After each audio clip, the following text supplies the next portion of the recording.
You're listening to the Mile High Vineyard podcast. For more information about the Mile High Vineyard, go to milehighvineyard.org.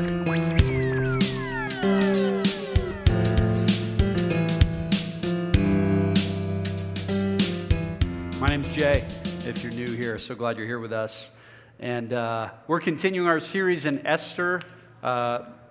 Many sociologists would say that this year has been called the year of women. 2 ow-ows. Okay, but the rest of you are like, I don't know. But I think that's a big deal. There's been a lot that's been happening culturally for us. So it's been called the year of women. And so we decided for the summer, we always do a study through a book or two of the Bible. So we decided to do Ruth and Esther. And if you haven't been with us, we've been encouraging you every single week to download the Read Scripture app. If you've not downloaded that and you've been in the life of our church, I don't know what I need to do at this point. I'm begging you because it works with the Bible Project, which I think does an exceptional job of walking us through books of the Bible and also showing how those books fit into the overall theme of the Scriptures. So you can kind of see how to think through the Bible. And so at this point, if you don't have the Read Scripture app, you're not working with the Bible Project, my assumption is you have this incredible Bible reading plan. It's just so great. And you're in like year 2 of 10.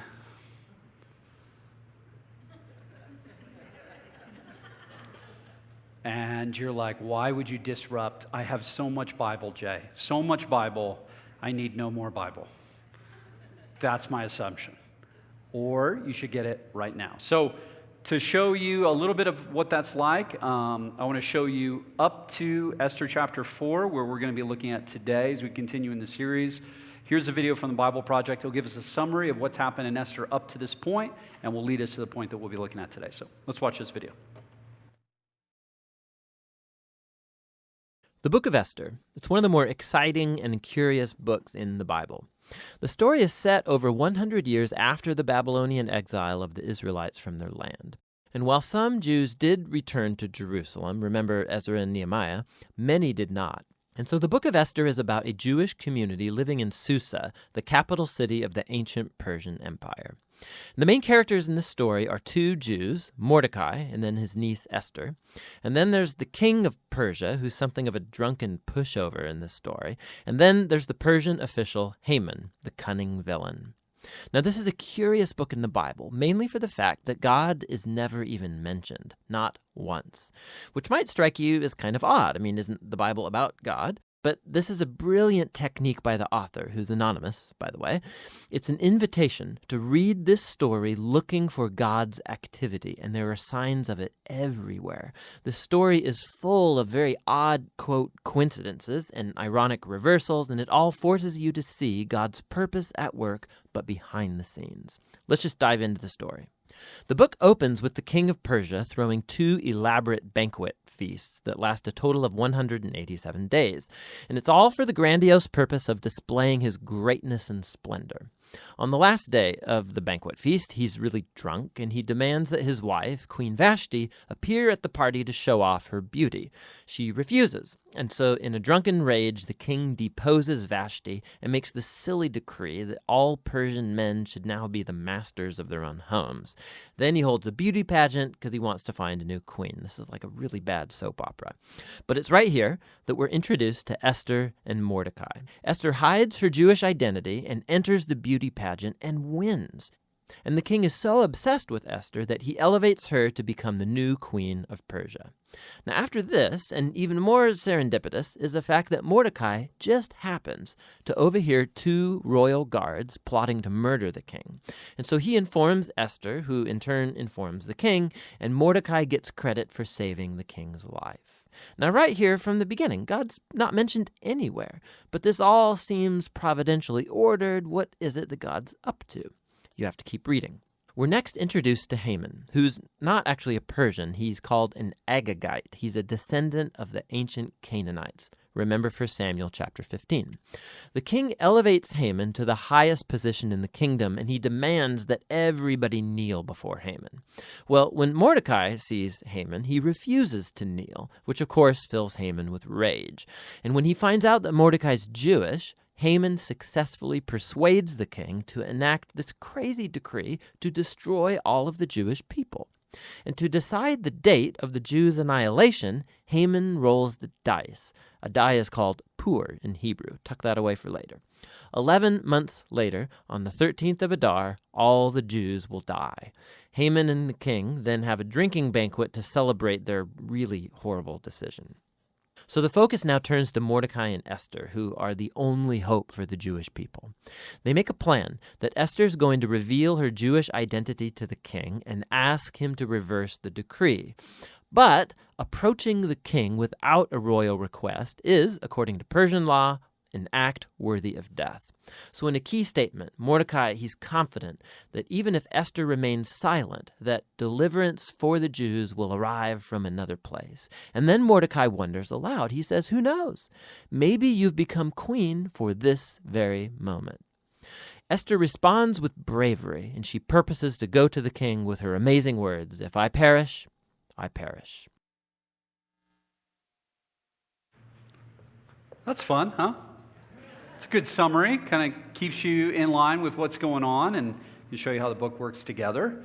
And the passage that we come to today is, if you don't know the book of Esther that well, is probably the most famous passage in the book. It's the one that people refer to the most for a time such as this. And Mordecai makes a case to Esther that maybe God's been orchestrating this all along. And this is your moment.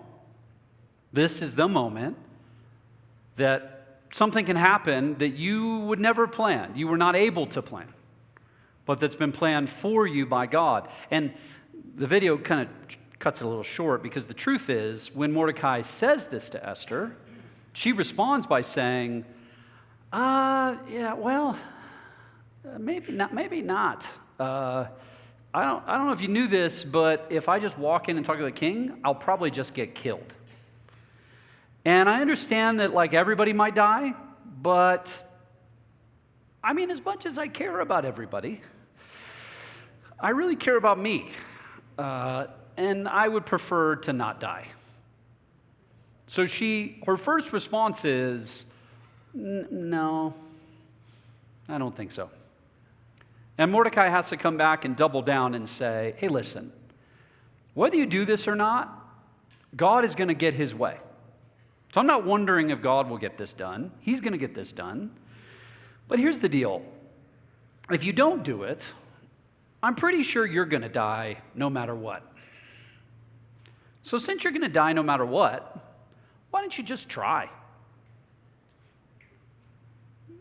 And maybe, and I love the way it's pronounced, maybe it's God. Maybe not, though, and you might die.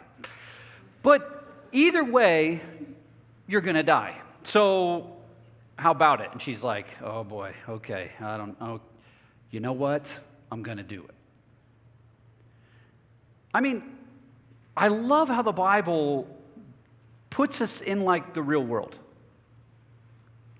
And how so many of the characters of the Bible are like wishy-washy and nervous and they're concerned. And they kind of take half measures as much as possible. They're a lot like you and me.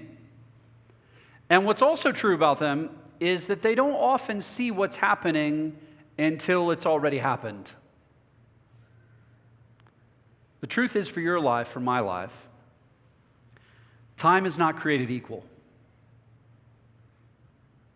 I mean, there's moments in your life that have a larger impact than other times.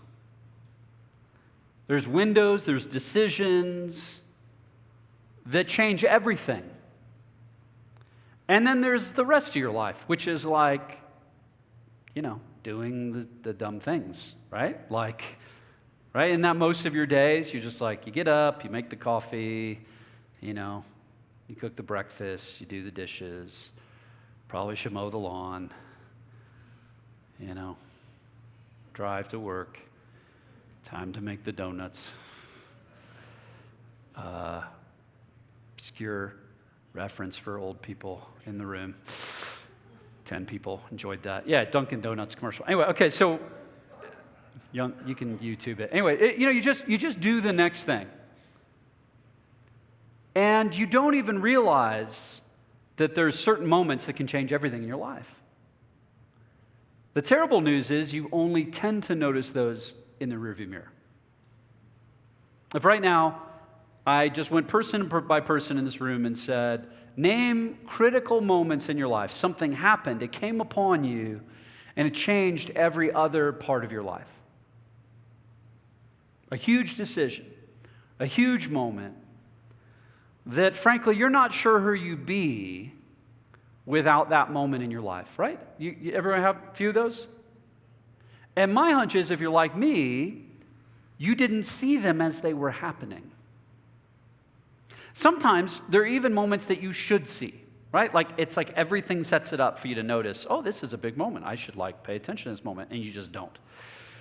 Like graduations. I remember graduating high school, graduating college. It turns out those are a really big deal. But when I was doing it, I was mostly just thinking, how do I not trip as I walk on the stage, right? I'm wearing what effectively is a dress. I don't wear a dress very often. No, never. And some are like, very often? It's intriguing. No, ever. And so I'm not used to having a robe on, and I'm walking in front of people, and you have a weird hat on, all this stuff. Okay, but I think back, every piece of my life changed. Every friendship changed.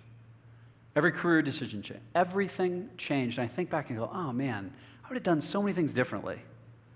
I would have connected with friends in a different way. I would have been more intentional about taking in that moment. I mean, even like a day like your wedding. It's supposed to, you're like, man, this is a big day. And I can just, when I put myself back into the day we got married, Danielle and I were mostly irritated that they didn't bring the right kind of meatballs or enough. I can remember we're doing our dance, and she's like, there's not enough food. These freaking people, you pay them money and they do this thing, and we're getting it. Okay, this is the day. And we missed it. Okay, so those are days you're supposed to catch. How many more that just come upon you? A chance meeting with someone, a strange encounter at work, that ends up changing the entire path of your career, the entire path of your relationships. You end up moving somewhere completely different, or some kind of tragedy comes upon you on a day that's just like any other day. Many people are filled with regret. They notice moments that they missed. Moments they should have been able to see that their marriage was coming apart. A moment they should have seen that there was a career opportunity that they didn't catch. They didn't see it. There was a moment that their kids were slipping away from them and they didn't take hold. And they just think, wow, I guess that was that. And yet aren't aware that God is still moving. And there are moments yet in your future, and maybe right in front of you, if you could just get eyes to see it. What's amazing about this story is some really jacked up people engage in a really incredible moment that changes their life and changes the lives of everyone, because by some miracle, they notice it as it's happening. I have a hunch that that's happening for you. Because listen, God is not even mentioned in this book. The narrator doesn't mention God. None of the characters mention God, not even one time. And yet the implicit message of the story is simply this: God is always working. He's preparing things, and then there's a moment or two that you get to jump in and be a part of something that changes your life and the lives of everyone around you. Can you see it, and will you respond? Mordecai says the most amazing thing, the way he says it. Verse 13, he sends back the answer. Do not think that because you're in the king's house, you alone of all the Jews will escape. For if you remain silent at this time, relief and deliverance for the Jews will arise from another place. But you and your father's family will perish. Listen, you're going to die. You might want to try something. And who knows? But that you have come into your royal position for such a time as this. Esther sends a reply in verse 15, go gather together all the Jews who are in Susa and fast for me. Do not eat or drink for 3 days, night or day, and I and all my attendants will fast as you do. When this is done, I'll go to the king, even though it's against the law, and if I perish, I perish. If I die, I die. I'm persuaded I'm going to die either way. I should probably try. This is such an interesting exchange because if you've not been in this series with us, you would know that Mordecai and Esther are not exactly like holy, amazing people. They're pretty messed up. What's insinuated in the story is that Mordecai and Esther should not even be here. See, the exile has ended. The Jews are allowed to go back to Israel and to Jerusalem, and Mordecai and Esther don't go back. So it's sort of suggested in the very opening of Esther is, what are these people doing here? They're not religious people. You don't get the impression that they necessarily even take their faith all that serious. But when the chips are down, they're suddenly like theologians. They're suddenly like talking about God. They're suddenly talking about like what God can do. Suddenly, Esther is fasting and praying. When up to this point, Esther's been like in a beauty pageant, and Mordecai and Esther are finagling every angle they can to try to seize power in any way that's possible. These are not holy, perfect people. And the first thing we learn from this text is that God uses people like Mordecai and Esther. He doesn't just use holy, perfect people. He uses jacked up, messed up people like you and me. A short reading of the Bible would tell you that all he does is use messed up people.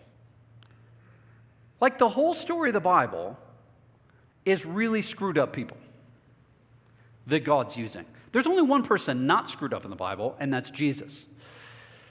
And even Jesus, they're like, you're screwed up. He's like, I'm the only one not screwed up. Like, and you still don't like me. You know, like, he's the only guy who's not screwed up, and they still say he's screwed up. The rest of the people are having sex with people they're not supposed to have sex with. They're getting drunk.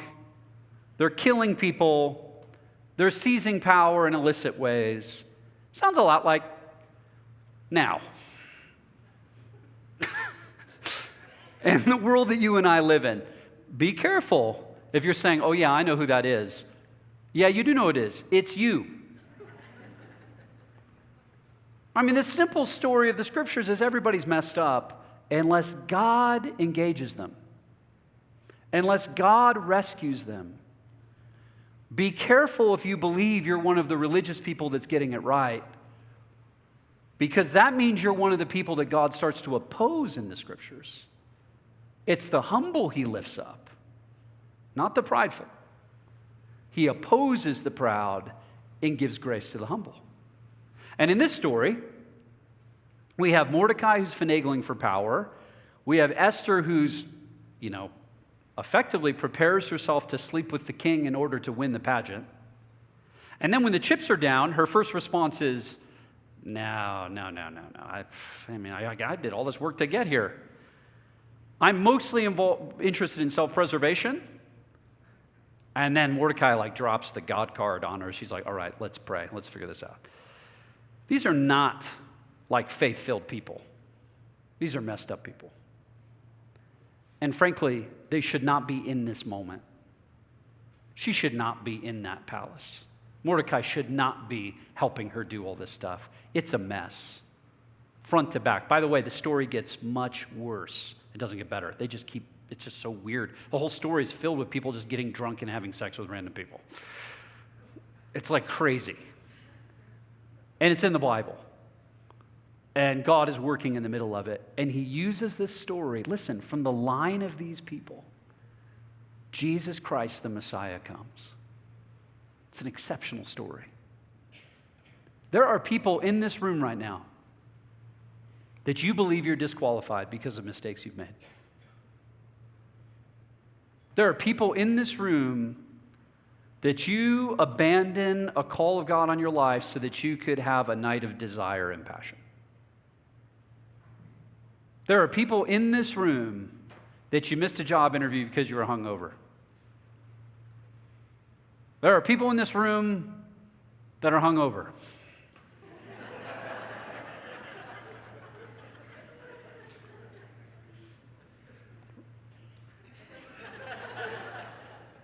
Why? Because this is the real world. And there's some of you in this room, you think, I know that moment. I missed that moment. There was a moment God spoke to me and I didn't listen. There was a moment in my marriage that I allowed this to happen. You live with regret. And you live in some fantasy land where if I get my life right with God, maybe someday I'll do something cool. No, that's not how this works. God meets you now, right where you're at. This thing we do in life with God is not just for the holy people. It's for anyone that says yes to Jesus Christ. It's for anyone that in any moment says, I'll crack the door just an inch. Will you come in and can you work with me? And God says, I will. This is the story of the Bible. You have a man hiding in a hole because the armies are arrayed against God's people, and an angel comes and says, mighty warrior, you're going to lead God's armies. He goes, I'm hiding in a hole. I am not a mighty warrior. He goes, yeah, well, we'll make you one. Come out of the hole. Let's do this. Peter's like, I will never reject you, no matter what happens. Jesus is like, oh, Peter, you don't have it, man. You're gonna.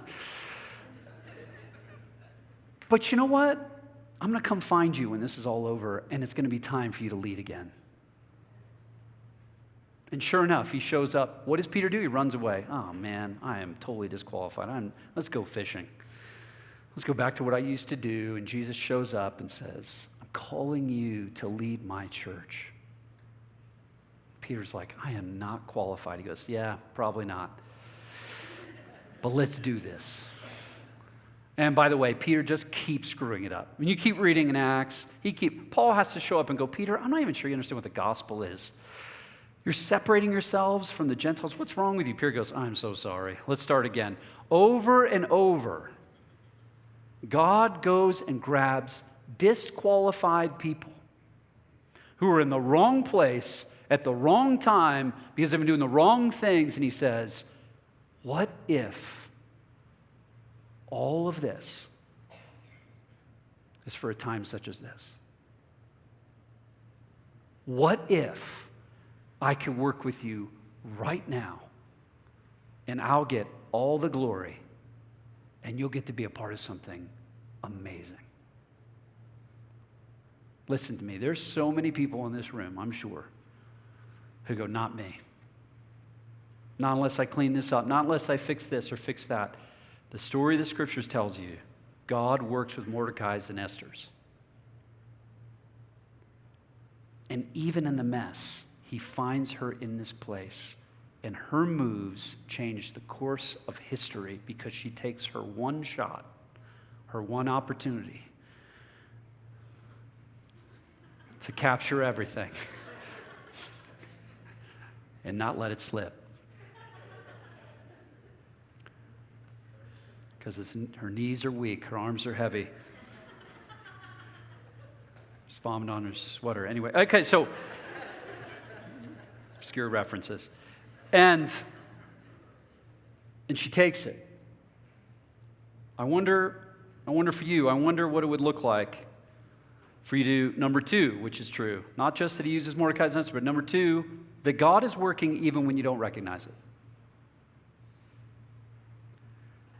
The story of Esther is a story where people are looking around going, God is not here anywhere.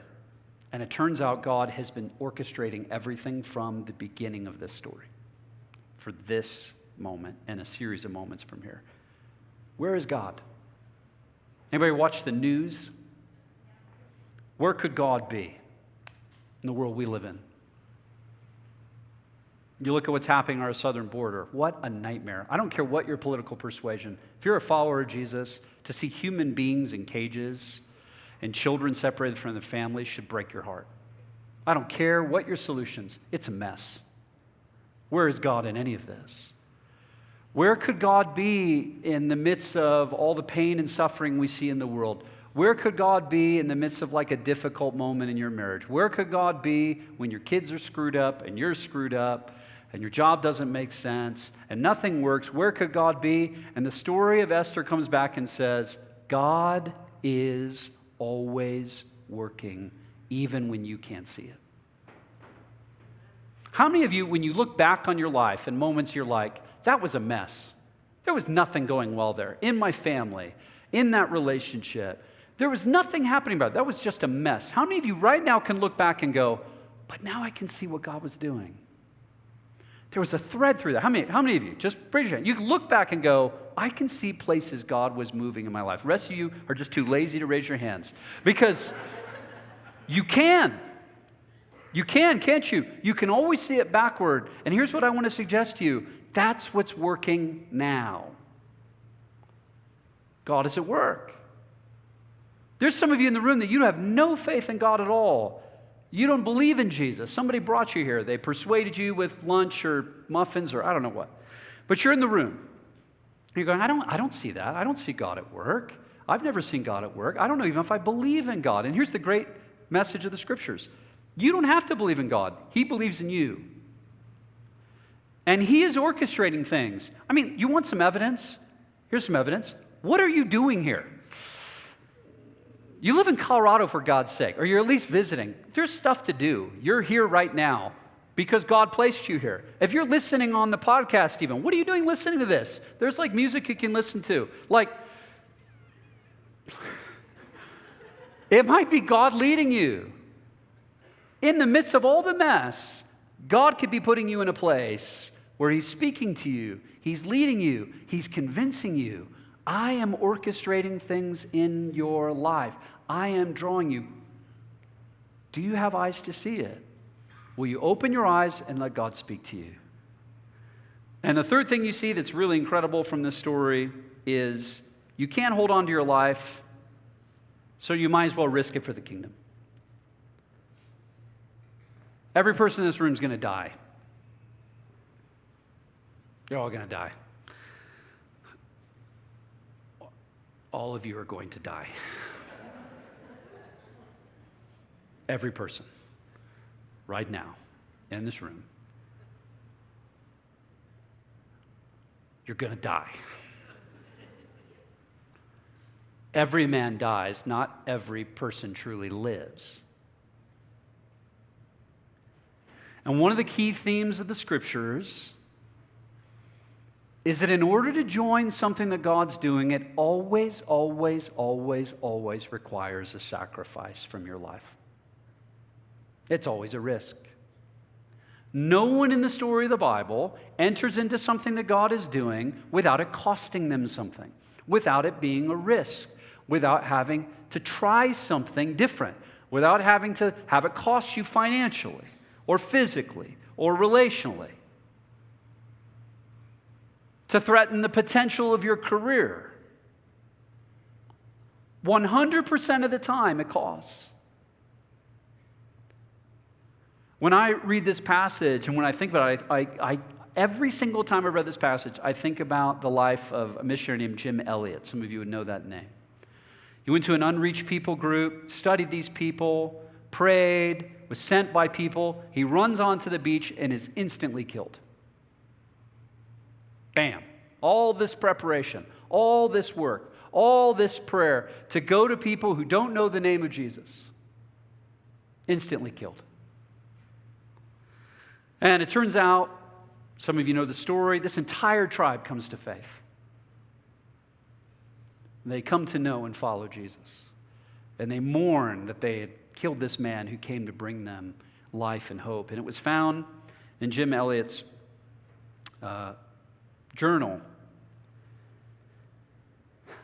It's a It's just powerful, powerful, powerful, powerful words. And they stop me every time. He is no fool who gives what he cannot keep to gain what he cannot lose. He is no fool who gives what he cannot keep to gain what he cannot lose. It's worth giving your life to be a part of something that will last in all of eternity. That's the simple message of the Scriptures. Now, I imagine most of us in this room will not be speared to death on the beach. Most of us. There might be some of us, but not most of us.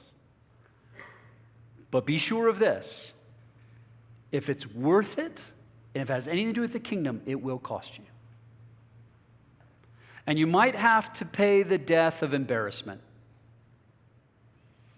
Because you looked at someone at work and said, I follow Jesus. And I'm noticing your life, and I think Jesus could change your life. Have you ever considered following Jesus? And they go, well, that's stupid. You're like, oh, gosh, what have I done? It costs a little money to contribute money to maybe what's happening at the southern border for people to care for people on the border. It costs a little money to help with people that are going into war-torn parts of the country and into the world. It costs some money to join with what God is doing. It feels awkward to invite a neighbor over for dinner. That's a weird thing, right? You're like, this is costly. Everything you want to do that's a part of something that's interesting in your life with God will cost you something. So much so that if you think you're doing something for God and it doesn't cost you anything, I kind of wonder if you're actually doing anything for God. Because even in the way that we live our lives with God, we become comfortable in this thing. And God says, I want to call something more from you. Here's a dangerous prayer. Here's a prayer you can pray. You can pray today, right in this room. You can pray this. God, what do you want me to sacrifice in order to join with what you're doing? What do you want me to sacrifice? Time, energy, money, reputation, career. What do you want me to sacrifice in order to join with what you're doing? That's one of those prayers God answers. You ever pray prayers and you're like, he's not going to answer this. Lord, give me a Ferrari. He's like, nah. Right? Like you pray, come on, let's be honest. You ever pray prayers, you're like, this is a dumb thing I'm doing right now. Or you're praying like, oh, God, help me with the thing that seems so hard to me. And you just tell God's like, it's not, no. But then you pray other prayers that as they're coming out of your mouth, you're like, oh, no, he will answer this one. If you pray the prayer, what do you want me to sacrifice to join with what you're doing? If you want to be extra brave, this one gets answered. Take from me whatever you need to. Take whatever you need to align me with what you want to do. I say it out loud, you're like, I'm not praying that prayer. That's a dumb prayer. That's a prayer God answers. That's right, that is a prayer God answers. Because he does. Because it does cost, and it's so worth it. Maybe not in the moment. Because remember, we're not allowed to read forward in Esther. We know what happens in Esther, right? We know that it kind of works. But she doesn't know it then. And there's plenty of people that take risks for God, and it doesn't work. And it's painful, and there's a loss, and the thing you dreamt about doesn't happen. But even in that, God makes you different. He changes who you become to be someone that trusts him not just for what you get, but for who he is. That he's the treasure, he's the prize, he's the pearl. That his love and his grace is enough. And you learn to die to all the little accoutrements that we think make for a great life. And it's really living a life knowing him and making him known. Because, church, the needs are urgent. Esther realizes it's now or never. And you know what? The needs are urgent. There are people all around you who have no life with God, and nobody has ever told them about Jesus. Nobody's ever told them. Nobody's ever represented life and love of people that follow Jesus, that care about others. Nobody's ever told them. There's stuff happening all over the world that the need is urgent. There are more people that are slaves today than at any time in human history. Did you know that? I mean, like, the needs are urgent. There is mess all around us. If you are bored in your life with God, you are not paying attention. There is a lot happening that God is doing that you can join with. Thank you for listening to the Mile High Vineyard podcast. We would like to encourage you to respond to what you just heard by filling out a Connect card and sharing a prayer request with us. As a staff, we pray over those each week and would love a chance to connect and pray for you. To do that, please go to milehighvineyard.org/connect. You can also respond by being generous, as God has been generous to you. You can do that by giving online at milehighvineyard.org/give. We hope to hear from you soon. Thanks again for listening.